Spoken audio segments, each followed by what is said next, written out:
quarantine.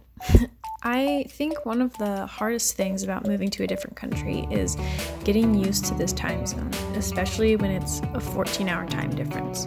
But the one good thing about quarantine is that it's given me time to adjust.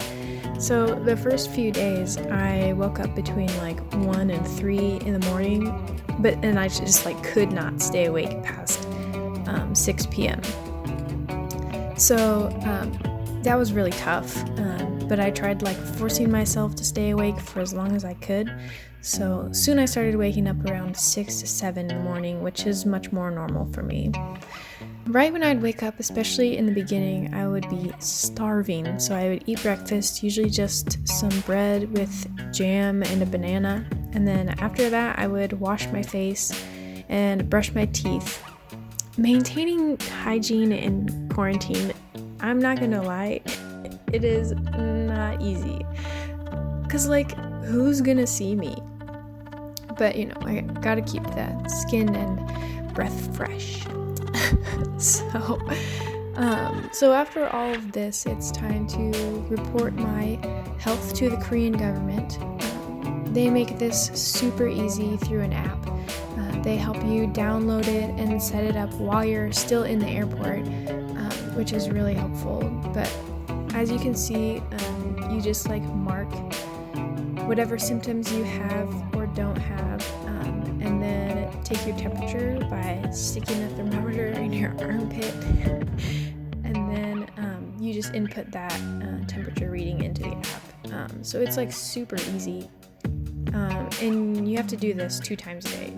So usually you do it in the morning, around 7 when you first wake up, and then right at lunchtime, so somewhere in the afternoon, which is nice because then you can forget about it in the evening. So basically I just think whenever I eat food, that's when I have to take my temperature and put it in the app. So it makes it pretty easy.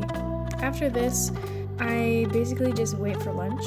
I try to be productive during my downtime, but it's not easy when there's not much to do.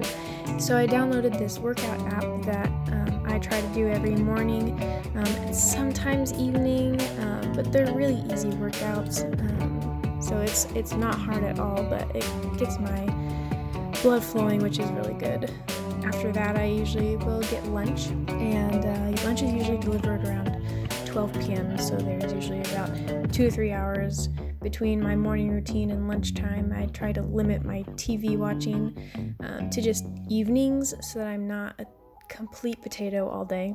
But during these hours, I'll usually record videos like this one, or edit them, or I'll look at Kakao Maps and just look at the surrounding areas around where I am and try to figure out where I want to go after I get out of quarantine. So now, what you've all been waiting for is the apartment tour.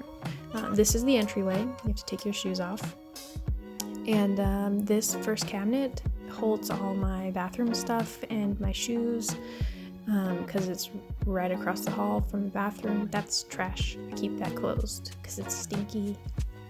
It's a regular Korean bathroom, wet room, so everything gets wet, which honestly I kind of like. I don't have to be careful about getting water on the floor because it's everywhere.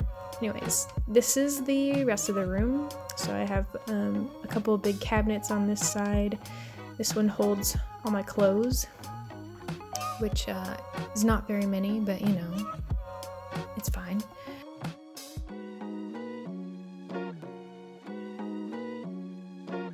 My desk area where I eat and stuff, and then some shelves, and then on this side is my pantry. They really hooked me up, so look at all this food I have. That's crazy. That's a lot of food. I can't eat all that. Anyways, we'll just bonk. Open the window. Wow, what a lovely view. I really like this view, except that I can't see people, which makes me feel very alone.